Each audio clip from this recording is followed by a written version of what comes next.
semáforo de tu estado esté en color rojo, solo las actividades esenciales como la producción y venta de alimentos pueden trabajar con las medidas de prevención necesarias como la sana distancia y la sanitización. En naranja, se suman actividades no esenciales como hoteles y cines, pero solo a la mitad de su capacidad y siguiendo las medidas de prevención. Además, podremos acudir a los parques cuidando el 30% de capacidad. Si está en amarillo, las actividades no esenciales como restaurantes, hoteles y plazas podrán estar a un 60% de capacidad con las medidas de prevención.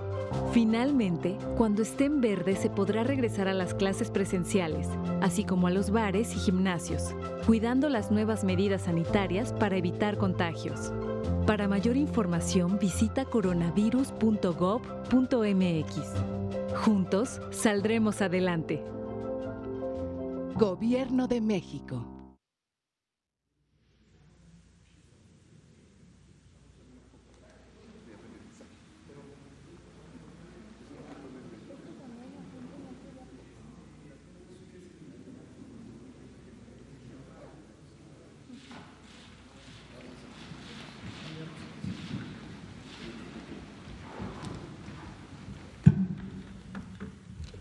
Muy buenas noches.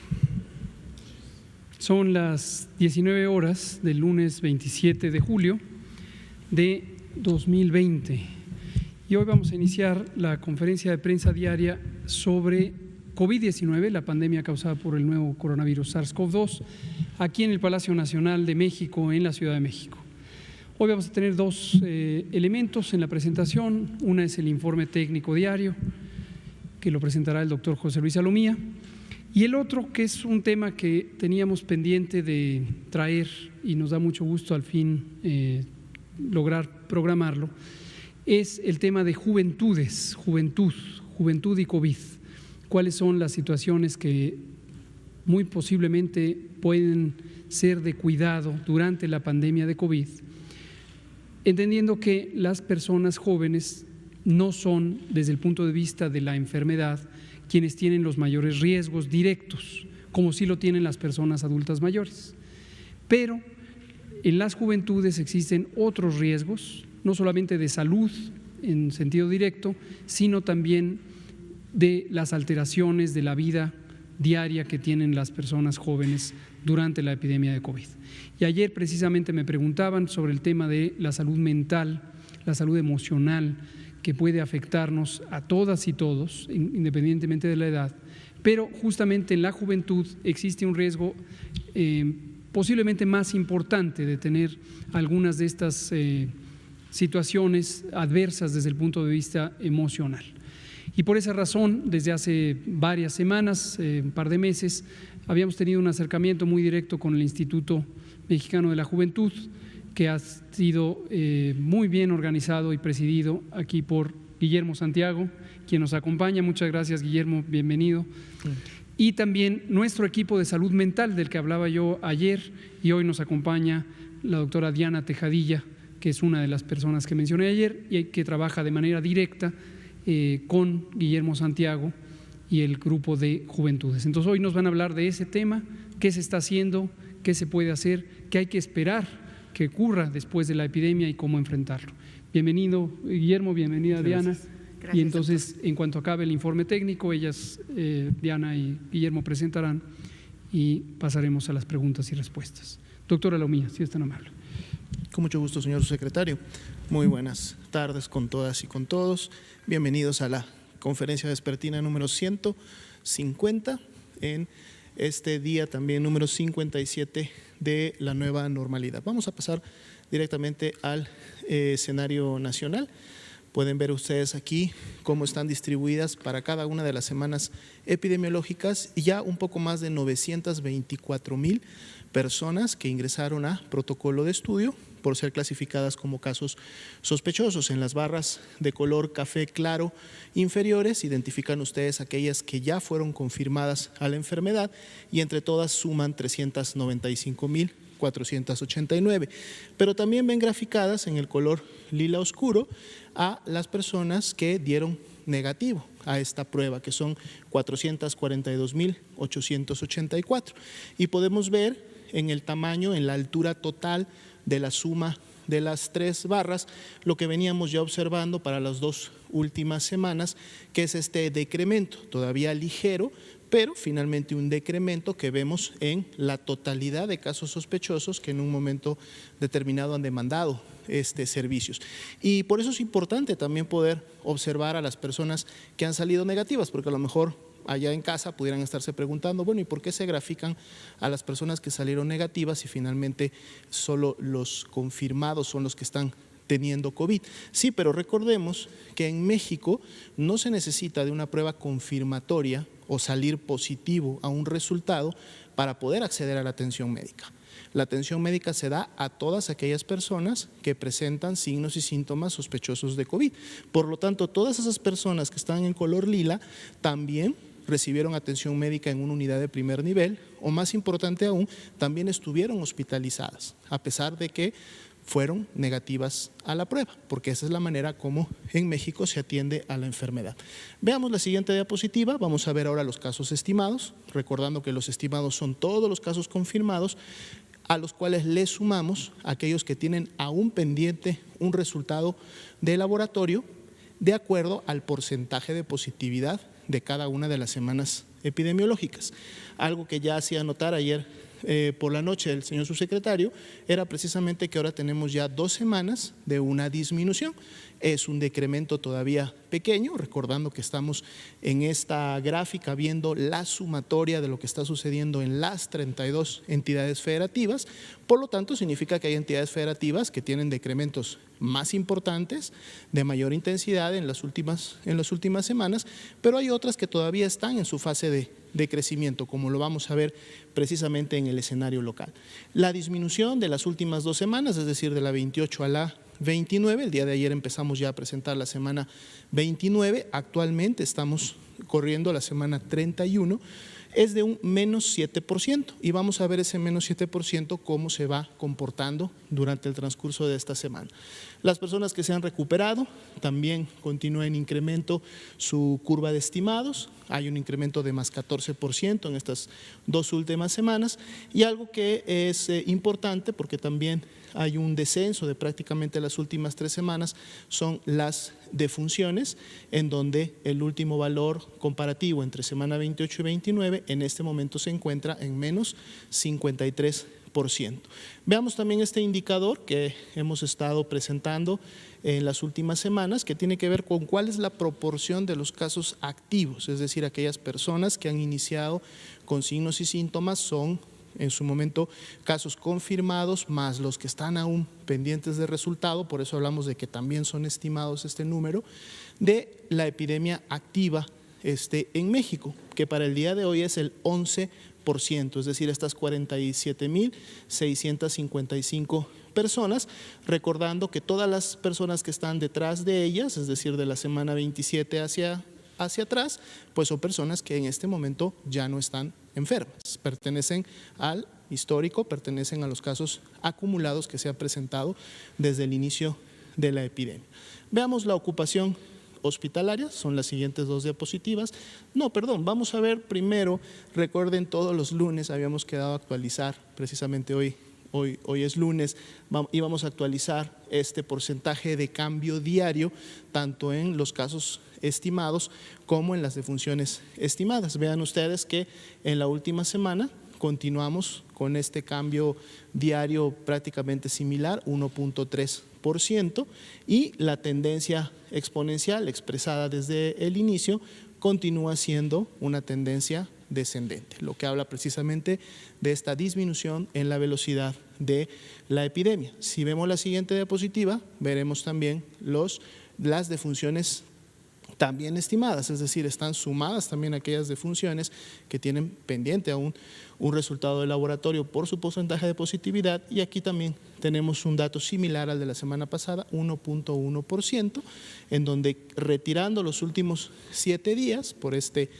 sesgo de información que puede haber en los últimos 7 días por los procesos de notificación, toma de muestra, etcétera, de los casos, pues todavía seguimos viendo este porcentaje de cambio diario en 1.1% y la tendencia también continúa siendo descendente. Ahora sí, pasemos a las diapositivas de la ocupación hospitalaria. Aquí tenemos las de camas general. Para todo el país, 47% es la ocupación, lo que deja disponibles 16.076 camas de este tipo para pacientes graves o con signos de alarma que requieren atención de esta manera. Son solo ahora 2 las entidades federativas, Nuevo León y Tabasco, las que estarían por encima de este nivel de seguridad, que es el 70% de ocupación, aunque han estado mejorando en los últimos días, lo cual también se espera que continúe en función de que continúen reconvirtiendo y expandiendo su capacidad hospitalaria. Todas las demás tienen al menos un 30% o más de disponibilidad, lo cual es ideal. Si vemos la siguiente diapositiva, veremos ahora la ocupación de las camas con ventilador, que precisamente se destinan a los pacientes más críticos, aquellos que requieren este tipo de atención. La ocupación nacional es del 38%, y en este punto solamente Nuevo León se acercó, está en ese límite de seguridad del 70% de ocupación, tiene todavía un 30% de disponibilidad, se estará monitoreando esto de manera muy cercana con ellos, y todos los demás estados tienen al menos un 30% de disponibilidad y muchos de ellos tienen porcentajes mucho mayores. Veamos entonces ahora sí, pasemos a la parte de los estados. Vamos a revisar el día de hoy 3 estados que son vecinos también, es una región, digamos, del Pacífico Centro del país, y vamos a ver cómo se está comportando la epidemia en cada uno de ellos. Aquí tenemos las barras acumuladas, que ya estamos acostumbrados a verlo, donde están los casos confirmados, aún pendiente de resultados, y aquellos que ya salieron negativos. Veamos cómo Colima inició con sus primeros casos en la semana 16. Sin embargo, no es en esa semana o en las siguientes en donde inicia una transmisión importante, sino más bien esta empieza a ocurrir en la semana 23 y 24, en donde a partir de ahí tiene una tendencia claramente ascendente. Veamos la siguiente diapositiva, donde veremos los casos estimados, y aquí podemos ver claramente no solo una tendencia ascendente que se da a partir de la semana 23, sino que esta hasta la semana 27 llevaba una diagonal, la cual hablaba que sí, que todas las semanas iba incrementando de manera concordante la cantidad de casos. Sin embargo, vean cómo para la semana 28 y 29 esta diagonal se hace mucho más perpendicular y se vuelve prácticamente una vertical. Esto nos habla de una aceleración, una velocidad importante en la transmisión y por lo tanto también una escalada importante en los casos. Entonces aquí sí, un llamado a todas las personas que residen en el estado de Colima. Esta aceleración puede en su momento producir importante demanda de atención, puede producir casos graves que requieren hospitalización, saturación de las unidades y lógicamente transmisión importante a nivel comunitario. Las personas recuperadas también han seguido la misma tendencia en función de los casos que se han ido confirmando, y al menos en las últimas 2 semanas, de la 28 a la 29, se empieza a apreciar un descenso en las defunciones, menos 32%. Sin embargo, antes de la semana 28 podemos ver cómo también concomitante con la curva de casos estimados, las defunciones también tenían una tendencia ascendente. Vamos a ver cuál es el comportamiento. Y vean ustedes el indicador precisamente de la epidemia activa, 30%, o sea, 30%, prácticamente un tercio de la epidemia en Colima es reciente, es decir, son de los últimos 14 días. Por eso vemos la congruencia que hay entre los indicadores que en su momento presentamos. Veamos cuáles son los municipios de Colima que en su momento han contribuido con mayor importancia. Vean ustedes, decíamos que había iniciado la transmisión en la semana 12-13, pero sin embargo la transmisión importante inicia apenas hasta la semana 20.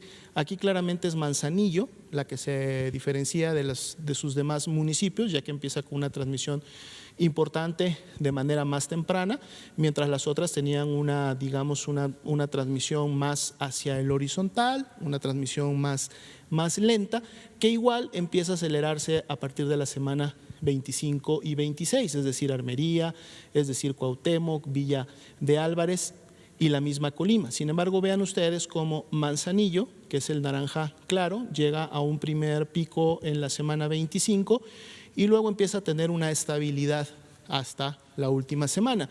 Sin embargo, cuando vemos a Tecomán y a Colima, aunque empezaron un poco más tarde, su aceleración fue mucho más importante y vemos cómo su tasa de incidencia supera a Manzanillo, que había iniciado primero, y ahora estos dos municipios, Tecomán y Colima, se localizan como los primeros o los que tienen la mayor carga, y vean cómo también esta imagen es la que está contribuyendo a esa aceleración y a esa carga que el estado de Colima está teniendo. Entonces, un llamado también a todas las personas que están en estos municipios a poder responder a las recomendaciones de sus autoridades, como lo es, por ejemplo, el mantener siempre y en la medida de lo posible la sana distancia. Ocupación de camas general, 65%, lo que quiere decir que el Estado se está acercando de manera importante a este nivel de seguridad, lo cual es congruente con esta aceleración de casos. Veamos el mapa animado de los municipios de Colima para ver el comportamiento en el tiempo. En la semana 10 no había casos, en la semana 11 empiezan a presentarse los primeros, pero de manera muy focalizada a solamente algunos municipios. Así se mantiene la 16, la 17, la 18, ya tiene un poquito más, prácticamente el 50% de los municipios en la localidad, ya aquí se intensifica un poco más la transmisión, y aquí a partir de la semana 23-24, aquí es donde empezamos a ver ya todo el estado, todos los municipios con transmisión, pero además la intensidad de esa transmisión, la tasa de incidencia por 100,000 habitantes, vean cómo crece, y finalmente en la semana 29 pues tenemos transmisión importante prácticamente en todos los municipios de Colima. Veamos el segundo estado. Jalisco.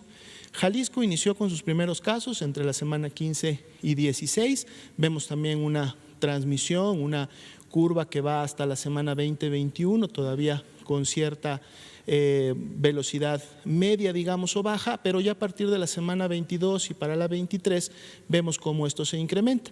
Podemos ver prácticamente una primera intensidad en la semana 23, donde llega, digamos, un primer pico de la totalidad de los casos. Parecía que de la semana a la 24 a la 26 esta tendencia empezaba a ser descendente y que empezaba a evidenciarse control de la epidemia. Sin embargo, vean cómo ustedes como en la semana 27 y 28 y 29 esta tendencia nuevamente se revierte y otra vez va para la alza. Veamos la siguiente diapositiva, vamos a verlo más claro con los casos estimados. Aquí está precisamente. Vean una aceleración importante que se produce a partir de la semana 20, prácticamente una curva bastante vertical. Llega a un primer pico en la semana 24 y 25, donde hace una meseta, una pequeña caída, pero luego en la semana 27 inicia nuevamente una aceleración importante y para la semana 29 continúa una tendencia ascendente, siendo de más 6% la diferencial entre la semana 28 y 29. Entonces también es un llamado importante a la población de Jalisco, porque esto es un riesgo que en un momento esta tendencia pueda seguir incrementándose y tengamos muchos casos en su momento que atender en Jalisco. La curva de personas recuperadas, vean cómo sigue un poco la imagen de la curva de casos estimados, más 17% para la última semana, y la tendencia ascendente que se tenía hasta la semana 27 de las defunciones, al menos en las últimas 2 semanas se ve un descenso con un menos 56% para las primeras 2. Veamos que es la caída que hubo en la semana 27, hablábamos precisamente de como que una tendencia en la que disminuía la transmisión, pero este incremento que se da prácticamente en las últimas 3 semanas en el estado de Jalisco, pues es el que está representado por ese 13% de casos activos que hay en la entidad. Veamos los municipios que más han contribuido a la epidemia. Bueno, aquí es precisamente Puerto Vallarta, el primero que inicia con una transmisión importante desde la semana 14, mantiene su tendencia ascendente hasta ocupar el primer lugar de tasa de incidencia en la semana 29. Prácticamente tuvo un comportamiento similar Guadalajara, aunque Guadalajara empezó un poco más lento, es hasta la semana 21 donde empieza este incremento y prácticamente una meseta de la 23 a la 28, pero luego de la 28 a la 29 nuevamente Guadalajara empieza a evidenciar indicios de un incremento. Y Tonalá, San Pedro de Tlaquepaque y Tlajomulco básicamente están formando una meseta desde la semana 23 y hasta la 29. Es una meseta que no todavía muestra evidencias de disminuir, por lo tanto hay que tener cuidado porque eso en vez de disminuir también pudiera incrementarse. Entonces es muy importante seguir las indicaciones. Veamos el mapa animado de Guadalajara. Aquí está la semana 10, inicia normalmente en los municipios capitales de las entidades. Semana 12 empieza a haber un poco de dispersión en diferentes áreas del estado. Los primeros municipios que iniciaron se mantienen siempre con transmisión importante. Aquí empieza a haber un poco más de intensidad en algunos municipios, aunque todavía está distribuido. Ya para la semana 22 y 23 vemos que más municipios están presentando transmisión y además con mayores intensidades. 28 y semana 29, pues prácticamente el 70% de los municipios de la entidad tienen ya transmisión en la semana 29. Veamos el último estado de esta noche, es precisamente Nayarit, también con un inicio digamos que temprano de su epidemia, 14-15, sin embargo una aceleración que la vemos a partir de la semana 22 y que prácticamente no ha parado desde que inició. Veamos la siguiente diapositiva para verlo más claramente, que es la curva de casos estimados. La siguiente diapositiva, aquí la tenemos. Veamos cómo esta diagonal, aunque no tenemos aceleraciones, es decir, no tenemos curvas que hayan llegado más bien a una verticalidad como tal, pero sí tenemos una diagonal constante que no ha parado desde que inició la transmisión y que empieza ya a visorar una pequeña meseta o lo que podría significar un primer pico entre la semana 28 y 29 para Nayarit, inclusive con una disminución de menos el 1%. Las personas recuperadas han seguido el mismo patrón, incrementos de más 16%, y las defunciones se han mantenido prácticamente estables en las últimas semanas, aunque con una reducción en la última, con menos 40%. Veamos que los casos activos representan el 17%, por lo tanto hay una buena actividad todavía en el estado de Nayarit. Veamos los municipios que han contribuido a la transmisión. Aquí vemos prácticamente todos ellos con un poco más o menos de intensidad, han seguido un poco este patrón, ¿no? Ascendente, pero una ascendencia digamos no tan rápida, no a gran velocidad, pero que se ha mantenido durante todas las semanas. El que tiene la mayor tasa de incidencia en la semana 29 y prácticamente la ha tenido durante todas las semanas previas es precisamente Tepic, seguido básicamente de Bahía de Banderas, aunque Bahía de Banderas ha disminuido su transmisión en las últimas semanas, teniendo más bien una meseta, y siendo Xalisco y Santiago Escuintla los que en las últimas semanas han continuado con esta tendencia ascendente, aunque así todavía Compostela y San Blas no se podría decir que hay la evidencia de un control, porque todavía hay cierta tendencia a la ascendencia. Por lo tanto, todos contribuyen a esta ascendencia que tiene el estado en total. Veamos la última diapositiva, que es el mapa animado de Nayarit. Empieza Tepic, normalmente los municipios capitales inician con la transmisión, luego esta se va dispersando. Ya para la semana 17 estaban llegando casi al 50% de sus municipios, esto se mantiene durante las siguientes semanas, se incrementa la intensidad en varios de ellos, aquí ya tenemos casi el 80% de los municipios para la semana 23 y empieza a incrementar también la intensidad de todos ellos, semana 27, 28 y finalmente la semana 29, prácticamente la mayoría de los municipios con una intensidad importante. Entonces, un llamado a la población de todos estos estados, de todos estos municipios a continuar realizando las acciones de prevención contra COVID-19. Sana distancia, estornudar, toser en el ángulo interior del codo, ¿sí? No salir si no es necesario, si no pertenecen a actividades esenciales, solamente hacerlo si estamos enfermos y pertenecemos a un grupo de riesgo o estamos presentando signos de alarma, y poner mucha atención a las indicaciones y recomendaciones que sus autoridades, tanto estatales como municipales, están implementando para el cuidado de su salud. Muchas gracias. Muchas gracias, doctor Ralomía. Le pido al doctor a Guillermo Santiago si puede presentar, por favor. Buenas tardes a todos, a todas. Muchísimas gracias, secretario, por la invitación, por poder estar en este lugar. Quisiera comenzar mi intervención con un video que hablará un poco del programa que vamos a presentar esta tarde. Por favor. Sabemos que el confinamiento y la realidad compleja que estamos viviendo por la pandemia puede causar estragos, especialmente en nuestra salud mental. Algunas personas están sufriendo situaciones de violencia, episodios de ansiedad, depresión o consumo problemático de sustancias. Por ello, desde el Instituto Mexicano de la Juventud, en un esfuerzo interinstitucional, hemos lanzado la Red Nacional de Atención Juvenil Contacto Joven, que busca brindar apoyo a quienes están pasando por estos momentos complicados. ¿Necesitas ayuda? ¿Conoces a alguien que podamos apoyar? Envía un mensaje de WhatsApp con la palabra contacto al número 557211-2009. Una persona joven previamente capacitada te atenderá para encontrar, juntas y juntos, una manera de estar mejor. Contacto Joven es un esfuerzo coordinado entre el IMJUVE, la Secretaría de Salud a través de los Servicios de Atención Psiquiátrica y la Comisión Nacional contra las Adicciones. La Coordinación Nacional de Becas para el Bienestar Benito Juárez, como la beca Elisa Acuña para Servicio Social, el UNICEF, el Departamento de Psiquiatría y Salud Mental de la Facultad de Medicina de la UNAM, los Centros de Integración Juvenil y universidades aliadas en todo el país. No estás solo. No estás sola. Haz contacto. Gobierno de México. Gracias.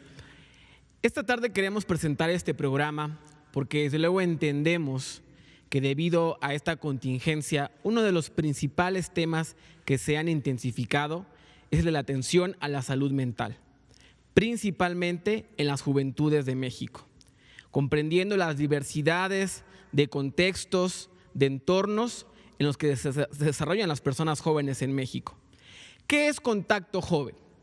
Contacto Joven, Red Nacional de Atención Juvenil, es un programa de acompañamiento emocional para las y los jóvenes de México.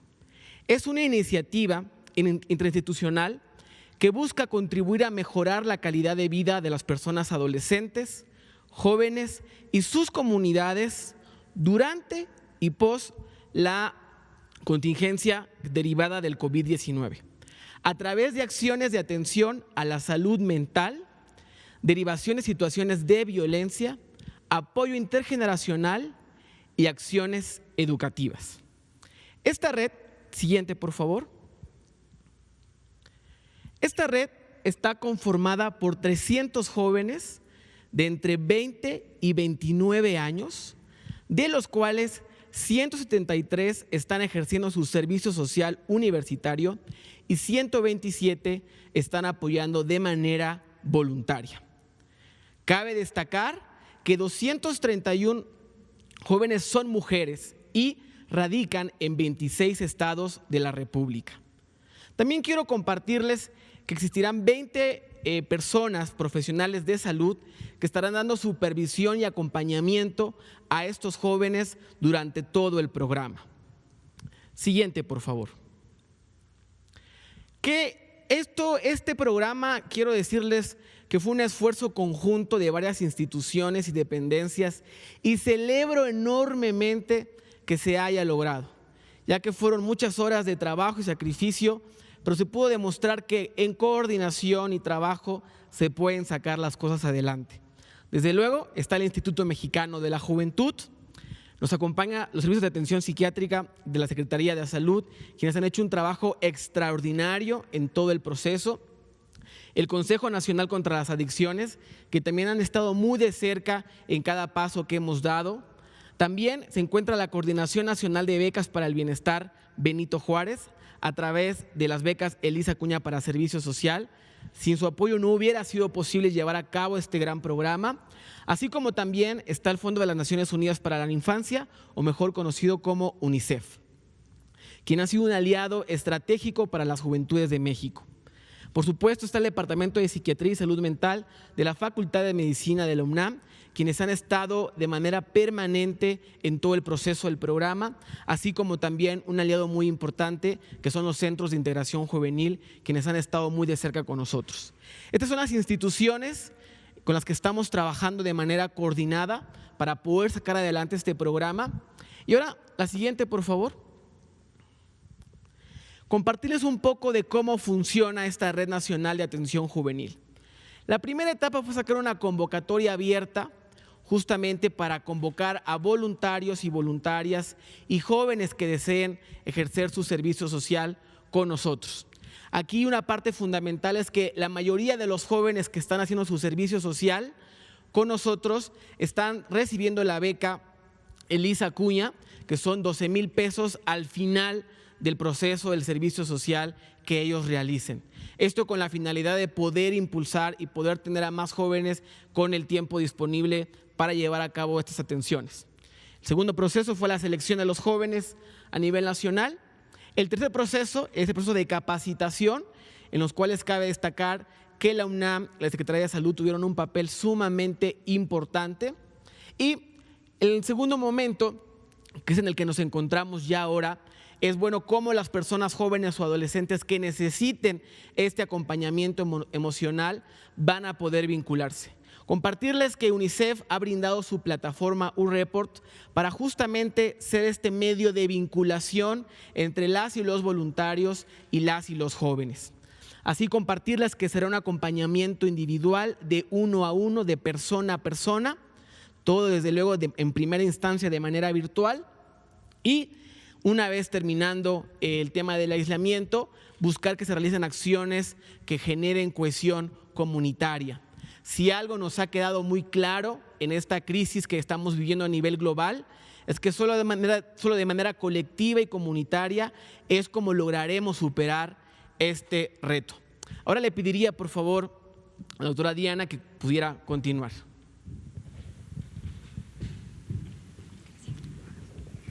Bueno, pues buenas noches a todos, doctor López-Gatell, doctora Lumía, con su permiso. Les voy a platicar yo un poquito acerca de cómo fue este proceso de selección y por qué era tan importante esta cohesión y esta participación de todas estas instancias. No era nada más capacitar a los jóvenes. Sabíamos ya que en el país había mucha gente comprometida, sobre todo estos jóvenes de los que nos estaba hablando Memo. Y la siguiente, por favor. Y para nosotros era sumamente importante hacer filtros y encontrar que estos jóvenes tuvieran habilidades en estas 5 áreas. La primera es el interés de especialización, que ellos quisieran conocer más y tener más información para llevar a las comunidades acerca de salud mental, acerca de salud comunitaria, de prevención de las violencias, de uso de sustancias, de la perspectiva de juventudes, entre otros temas. Además, a nivel académico, cuidamos muy bien que estos jóvenes tuvieran un perfil de los que estuvieran estudiando los últimos semestres de las carreras de psicología social, de enfermería, de salud pública. Hay algunos abogados, hay algunos dentistas, entre otras áreas afines que estén comprometidas con la sociedad, con la comunidad. A nivel técnico, tenían que saber acerca de entrevista dirigida, porque no es simplemente dar un consejo o no es simplemente escuchar a una persona y decirle qué es lo que yo creo que podría hacer. No, tenían que saber de estos temas, que es la entrevista dirigida, intervención en crisis, saber en qué momento tenían que referir a estas personas y también tenían que saber acerca de cómo desarrollar contenidos psicoeducativos en materia de salud mental y de comunidades. Un área más es la social. Esta es pues de las más importantes, todas son importantes, pero esta es crucial porque esta implica ya el contacto directo con la gente.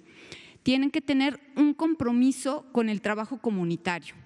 Además, tienen que saber acerca de situaciones vulnerables o situaciones por las que pasan grupos vulnerables en la sociedad y conocer un poco de esto, haber tenido experiencia. También tienen que saber acerca de la reconstrucción del tejido social, qué acciones se llevan a cabo en la sociedad para que podamos reconstruir con lo que tenemos en la comunidad que tenemos, poniéndonos de acuerdo, nuestro tejido social. Y otras fortalezas emocionales para poder conectar, para poder interactuar con la gente. Como empatía o de pronto saber escuchar, saber en qué momento pueden referir y cómo es que deben de referir. A nivel tecnológico eran habilidades básicas de la computadora, que tuvieran un teléfono inteligente y que pudieran justamente contar con internet. La siguiente, por favor. Estos jóvenes, una vez que ya se hizo el perfil, es importante recalcar aquí que un grupo de especialistas en salud mental de estas instituciones que nos mencionaban hace un momentito, hicieron un gran trabajo para poder hacer este reclutamiento y para poder dar la capacitación de 75 horas, así como para dar la supervisión que actualmente están dando a través de digamos que el contacto casi todo el tiempo, constante, y de la plataforma de UNICEF. Los temas en los que se capacitó a estos jóvenes fue salud mental, primeros auxilios psicológicos, intervención en crisis, en general trabajo con personas que puedan tener estrés, intervención psicosocial, autocuidado y desarrollo de materiales psicoeducativos. Todo el tiempo estos jóvenes tienen el acceso y tienen la posibilidad de seguir capacitándose, porque como ustedes sabrán, una de los intereses primordiales de estas dependencias es que justamente la gente pueda recibir capacitación y pueda mejorar para ayudar enseguida, después de que obtienen estos conocimientos, a la comunidad. La siguiente, por favor. Así pues, una vez que ya se tenían los jóvenes capacitados, que ya estaban todos comprometidos, que estaban felices por haber pasado todo el proceso de la convocatoria, se les asignó a 2 grupos. Ahorita los jóvenes pueden atender y pueden ayudar en 2 modalidades diferentes. La primera, que es vía WhatsApp. Mandan un mensaje por WhatsApp con la palabra contacto al número que ya se puso en la pantalla.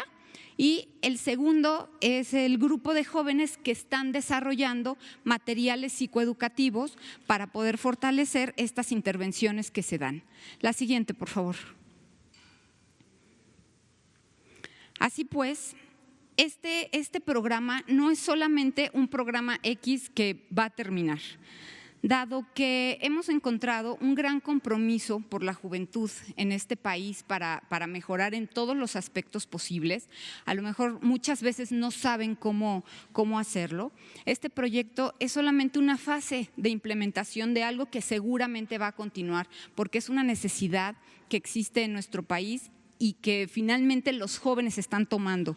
Los jóvenes se están comprometiendo para poder atender a sus pares, para poder hacer algo en su comunidad, para poder llevar a cabo algo que realmente sí pueden hacer y que está en su control. Entonces, los invito a que contacten, válgame la redundancia, Contacto Joven, y estamos a sus órdenes. Gracias.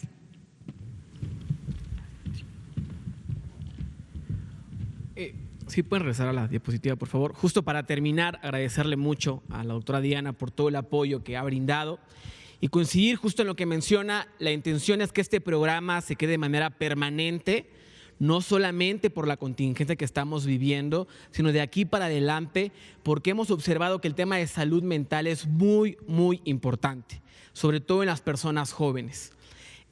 Compartirles que el servicio estará alojado en la plataforma UReport de UNICEF, como lo había mencionado anteriormente, y para poder acceder a este programa Contacto Joven, le invitamos a todas las personas que nos están viendo, adolescentes, jóvenes que necesiten ayuda o que ustedes sepan que alguien necesita ayuda, que puedan mandar un WhatsApp con la palabra contacto al 55 72 11 2009. Repito el número, al 55 72 11 2009. E inmediatamente cualquiera de los voluntarios y voluntarias se comunicarán con ustedes para poder brindar este acompañamiento. Los horarios de atención son de 10 de la mañana a 2 de la tarde y de 4 de la tarde a 8 de la noche. Si usted llegara a mandar un mensaje más tarde o más temprano, no se preocupe, en cuanto inicie el siguiente turno se comunicarán con usted. Es muy importante que hagamos esta difusión a todas las personas que podamos conocer y que también quitemos el estigma de la atención a la salud mental, porque hay que reconocerlo que todos y todas la necesitamos.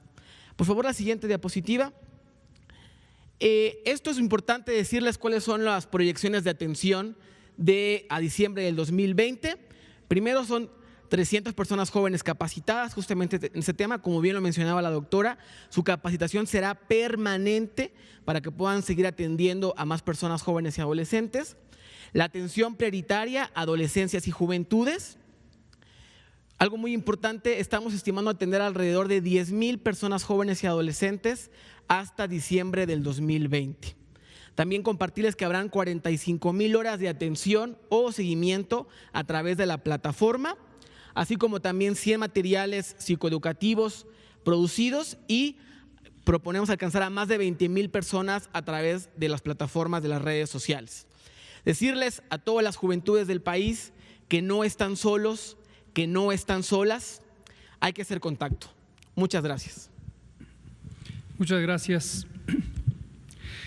Le agradecemos entonces al licenciado Guillermo Rafael Santiago Rodríguez, director general del Instituto Mexicano de la Juventud, y a la doctora Diana Iris Tejadilla Orozco, quien es directora de Normatividad y Coordinación Institucional en el Secretariado Técnico del Consejo Nacional de Salud Mental. Antes de pasar a preguntas, quisiera destacar la importancia de este trabajo coordinado, que lo decíamos ayer con respecto a la pregunta precisamente sobre la salud mental. Las instituciones tienen sus propias reglas, sus propios mandatos, sus propias misiones legalmente establecidas, y frecuentemente se encuentra uno que la realidad es más compleja que las previsiones que se tienen respecto a las atribuciones institucionales. Y la oportunidad de tener este trabajo cruzado, colegiado, colaborativo con otras dependencias es extraordinariamente valiosa si uno quiere hacer realidad las acciones y que no sean simplemente un librito, un programa, una idea general. A partir del trabajo de la Estrategia Nacional para la Prevención de Adicciones, Juntos por la Paz, que dimos a conocer en julio del año pasado, en julio de 2019, hemos integrado un colectivo de instituciones y definitivamente el INJUVE y su director general han sido una pieza clave para lograr esta articulación multitemática para enfrentar un problema complejo como es la salud mental y las adicciones en todo un amplio segmento de la población que son las personas jóvenes. Y la vitalidad que tiene el trabajo que hace INJUVE, desde luego la visión y la experiencia de la doctora Tejadilla, la doctora Lorena Rodríguez Bores, secretaria técnica del Consejo, la doctora Evalinda Barrón, Gadi Sabiki, los colegas que hemos mencionado, Juan Manuel Quijada, que coordina el proyecto CONASAMA, la Comisión Nacional de Salud Mental y Adicciones, junto con las otras entidades que hoy no menciono, pero que están presentes, nos ha permitido tener este trabajo muy fluido y muy articulado. Muchas gracias, Guillermo. Gracias, Diana. Vamos a abrir a preguntas y respuestas. Liliana Noble, Pulso Saludable, Carlos de 1+1, y nos vamos con 2 por acá. Gracias, buenas noches. Liliana Noble de Pulso Saludable. Para sus dos invitados, no sé cuál de los dos me quisiera contestar, me gustaría saber cuáles son las situaciones más comunes por las que las y los jóvenes se han comunicado a esta línea de contacto. Y mi segunda pregunta, no sé si me la quiera contestar el doctor Alomía o el doctor Gatell. Quisiera saber si la carga viral que adquiere del virus SARS-CoV-2 un individuo va a determinar la gravedad de la respuesta, y esto aunado a las comorbilidades del paciente hace que se haga más letal esto en el individuo, la enfermedad de la COVID. Gracias. Gracias. Adelante. Gracias, muchas gracias. Pues si bien lo que hemos observado es que la principal causa por la que ya se han comunicado ha sido por el tema del estrés. Justo el tema del aislamiento ha profundizado esta situación, y seguido del estrés el tema de la depresión. A veces las relaciones dentro de la familia no son las más sanas posibles, y si de por sí habían conflictos, algunos se han intensificado aún más. Y justo hemos observado que estos dos temas han estado muy presentes, y bueno, es donde más se le ha metido todo el trabajo posible para poder darle acompañamiento a estos jóvenes. Bien, justo arrancamos el día 10 de julio, ahorita vamos alrededor de 200 jóvenes que ya se han comunicado de la línea. Compartirles un dato revelador: el 60% son mujeres. Y esto es también importante destacarlo, desde luego, porque las personas jóvenes mujeres son las que sufren más violencias dentro de los hogares. Gracias. Gracias. Nada más complementando, creo que es importante mencionar aquí que justamente estas problemáticas se pueden contrarrestar con cosas pequeñas que hacemos en nuestra casa. El hecho de que nosotros podamos hacer contacto joven y hablar a las líneas de apoyo nos ayuda a conocer que de pronto podemos hacer pequeñas acciones, por ejemplo, para disminuir la ansiedad, ¿no? Nosotros en nuestra casa podemos desarrollar herramientas para la respiración, para la relajación progresiva, comer mejor, hidratarnos para que nuestras células trabajen de una mejor manera y podamos estar más claros para pensar y para buscar soluciones a los problemas de la vida cotidiana. Gracias. Doctora Lomía. Sí, claro que sí, con mucho gusto. Definitivamente en las últimas semanas han estado circulando diferentes publicaciones internacionales sobre todo, sobre precisamente estudios que se están realizando en relación a esto que pregunta, es decir, si la carga viral en un momento determinado influye sobre la gravedad o inclusive, como decía la pregunta, sobre la letalidad de la enfermedad. La carga viral, lo que sabemos o nos comentan es que más bien pudiera influir con el hecho de enfermar. Recordemos que una persona que se infecta es aquella que se contagia del virus y por lo tanto el virus lo tiene en sus vías respiratorias, pero de que esta persona enferme depende precisamente de la respuesta de su sistema inmunológico. Lógicamente, si tenemos una mayor carga viral en las vías respiratorias, esto podría, digamos, complicar al sistema inmunológico de responder con la suficiente rapidez que permita limitar la enfermedad o en su momento la evolución de esta. Pero cuando ya la enfermedad se dio, entonces entran ya en juego otra serie de características, otra serie de determinantes.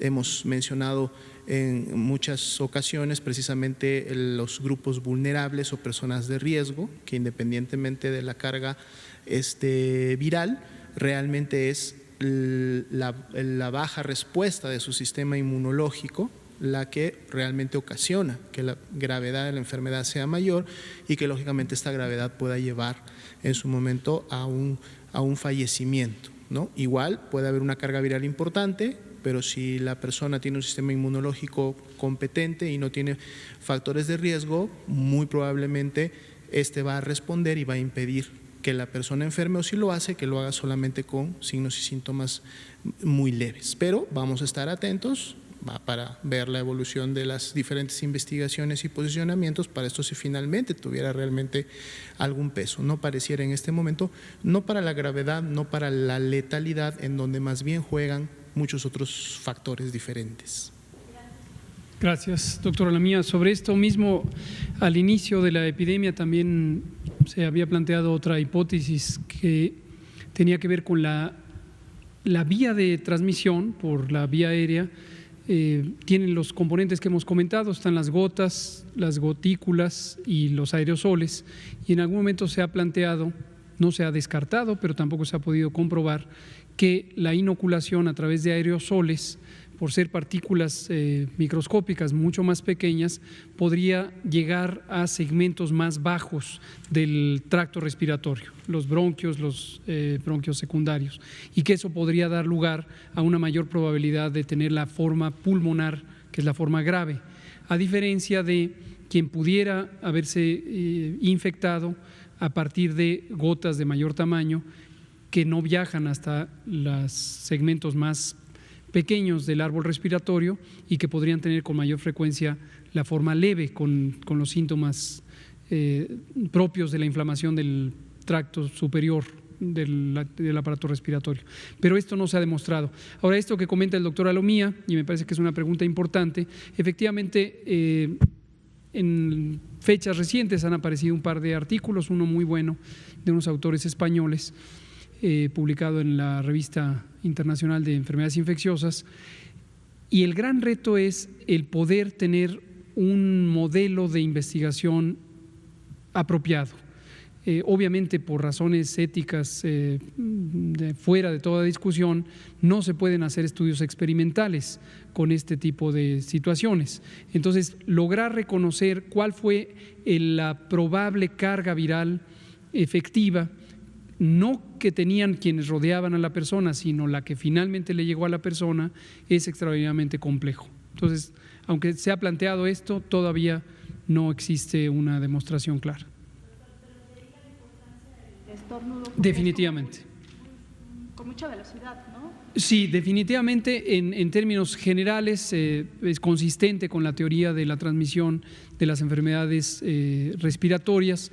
El proteger el estornudo con el ángulo del codo o con un pañuelo, el propio uso de cubrebocas, particularmente en los espacios cerrados en donde no se puede conservar la sana distancia, es un elemento que puede ayudar en retener las partículas líquidas que son las que tienen el virus, ya sea en aerosol o en gotas y gotículas, a partir de el aparato respiratorio de quien está infectado.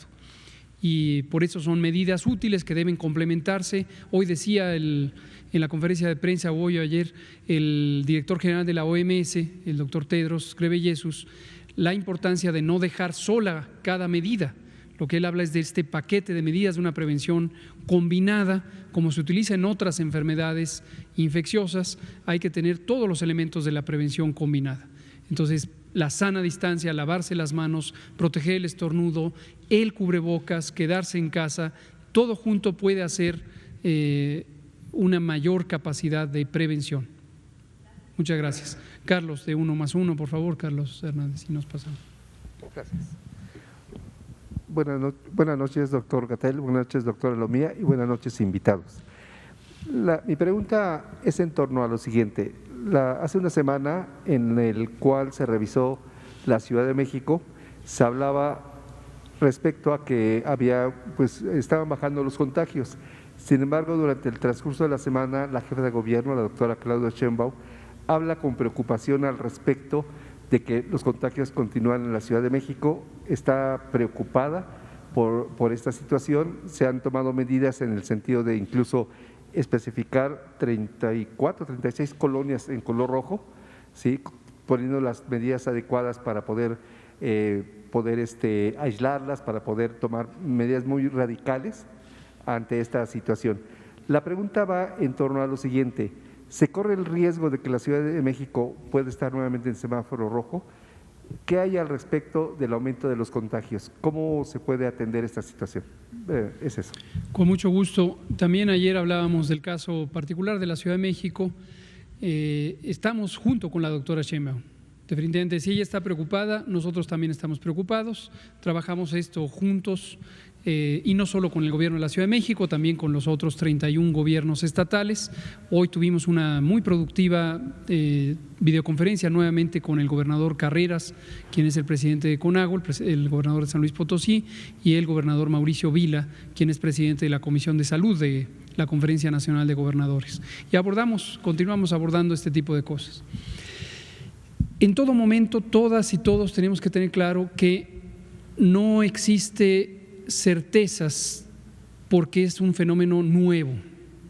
Hay cosas que se pueden predecir con cierto grado de incertidumbre, hay situaciones que se pueden anticipar dada la teoría de las enfermedades infecciosas, la teoría de la epidemiología de las enfermedades infecciosas, pero los detalles específicos de cuándo, dónde, cómo, por qué se va a presentar un repunte de la epidemia dependen de un fenómeno muy complejo que es el comportamiento social. Y hemos dicho también múltiples veces que el comportamiento social no es solamente la suma de los individuos, sino que se vuelve más complejo cuando interactúan los individuos entre sí, cuando tienen un sitio de trabajo, cuando tienen necesidades económicas y sociales, cuando tienen cambios en el estado de ánimo, en la salud mental. Es decir, es algo sumamente complejo. Lo que ha hecho la Ciudad de México nos parece muy apropiado, ha sido una muestra muy clara de determinación, estar cuidando al mismo tiempo la salud y la vida de los habitantes de la Ciudad de México y también la economía y la vida social de la Ciudad de México. Esto es un modelo muy productivo de cómo debe abordarse y estar siempre preparados, sociedad, gobierno, para ir adelante, ir hacia atrás, ir adelante, ir hacia atrás. Ayer mostrábamos una gráfica, la de Chihuahua, y enfatizábamos este aspecto. Es completamente esperable que cuando viene el desconfinamiento haya repuntes y hay que tomar decisiones y, donde se requiere, disminuir la movilidad. Esto podría ser que llegue a que que en algunas entidades se pasen a semáforos rojos. Ya ha ocurrido, en el semáforo más reciente varios estados pasaron a rojo, habiendo estado en naranja. Entonces nadie debe sorprenderse. ¿Es frustrante? Sí, definitivamente lo es, porque uno desearía tener ya un control progresivo de la epidemia que permitiera una apertura de las actividades sociales y económicas. Pero no es así, no lo ha sido así en ninguna parte del mundo, no tendría por qué ser diferente en México. Y en cada entidad federativa vamos a estar viendo este patrón en donde se desconfina, se abren las actividades, se puede presentar un repunte y hay que tomar decisiones y tienen que ser además muy oportunas, no pueden posponerse. Las decisiones que está tomando la jefa de gobierno nos parecen sumamente apropiadas, oportunas, decididas. Y entonces eso va a llevar a que disminuya la transmisión, se reduzca nuevamente la tasa de contagios y una vez que empiece a bajar, se puede volver a abrir. Así es como tiene que manejarse la epidemia. Gracias, Carlos. Fernanda. No, usted, colega, por favor.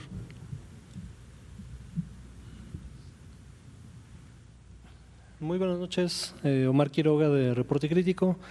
Tengo una pregunta, doctor Gatell, sobre el diseño institucional de la cobertura de salud en México. Aquí se ha hablado que se va a buscar la cobertura universal en este sexenio. La pregunta es, ¿cómo se ve este modelo, este diseño?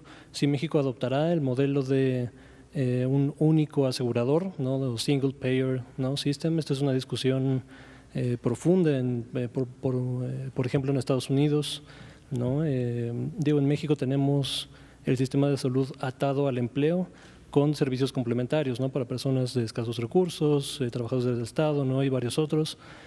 Pero bueno, esto en el contexto de la pandemia, ¿no? Donde, por ejemplo, la Asociación Mexicana de Instituciones de Seguros, ¿no? La AMIS, ha estimado el costo promedio de tratamiento privado por COVID por encima de los 400,000 pesos, ¿no? Esto es el promedio. El costo más elevado ha llegado hasta los 15 millones. Es la pregunta, ¿no? ¿Cómo se ve este diseño institucional y se adoptará México ese modelo? Muchas gracias. Muchas gracias, Omar Quiroga.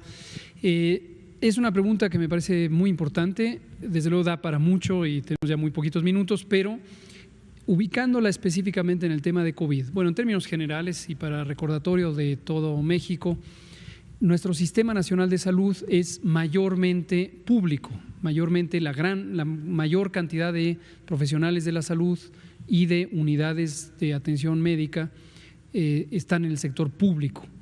Hay un pequeño segmento que es del sector social y un segmento del sector privado. Durante los últimos 15 años en particular, con el modelo de protección social en salud, conocido más frecuentemente como Seguro Popular por su brazo operativo, deliberadamente se planeó tener un solo financiador, que era el gobierno, y tener la posibilidad de múltiples proveedores de salud. Este es un modelo que no se inventó en México, es un modelo que adoptaron varios países sincrónicamente cuando lo adoptó México. La teoría lo que planteaba es que eso iba a estimular competencia en términos de las oportunidades de los proveedores privados, que les iba a interesar competir unos con otros, y basado en una visión de la economía de mercado, que eso iba a ser un mecanismo que ayudara a la calidad y que ayudara a expandir la cobertura en la medida que hubiera personas o corporaciones que tuvieran el interés de ganar dinero a partir de ofrecer servicios de salud. 15 años después, y no solo en México, sino en otros países, queda bastante claro que no se logró un estímulo sustantivo a la calidad. Tenemos enormes problemas de calidad de la atención y tampoco se logró ampliar sustantivamente la cobertura, y en cambio, como no se invirtió en una velocidad creciente en el sector público, se empezaron a reducir las capacidades funcionales del sector público. Las instalaciones ya construidas se quedaron ahí, pero la población siguió creciendo y no le acompañó el desarrollo de nuevas unidades de salud, nueva contratación de personal, nueva formación de recursos humanos para la salud. Todo eso se estancó y aumentó la provisión de servicios privados, pero estos servicios privados no resolvieron sustantivamente los grandes problemas de salud de la población de México. En el mejor de los casos, acercaron a los ciudadanos la provisión de ciertos servicios. Un ejemplo muy claro son los consultorios adyacentes a las farmacias, que hoy representan casi la cuarta parte de las consultas diarias que se dan a problemas de salud básicos. Ciertamente es adecuado que estén más cerca de los ciudadanos, pero la complejidad de los servicios no es la razonable para atender sobre todo los problemas crónicos que sí requieren un seguimiento más estructurado. Con esta y muchísimas otras motivaciones, incluidos desfalcos financieros muy importantes que han sido demostrados, en este proyecto de la Cuarta Transformación, abierta y deliberadamente decidimos no buscar en la inversión privada el motor del desarrollo del sector salud. Terminando con COVID, efectivamente en México y otros muchos países, incluidos países europeos, una de las grandes lecciones aprendidas que nos deja la epidemia de COVID es que se requieren sistemas de salud públicos, gratuitos, de cobertura universal, que funcionen de manera armónica, deseablemente no estén fragmentados, pero sino por lo menos que estén coordinados, que permitan enfrentar este tipo de embates grandes a la seguridad de salud de las personas. Muchas gracias. Aquí terminamos, son las 20 horas. Muchas gracias por su atención. Nos vemos mañana en el Pulso de la Salud, en la conferencia matutina a las 7 de la mañana.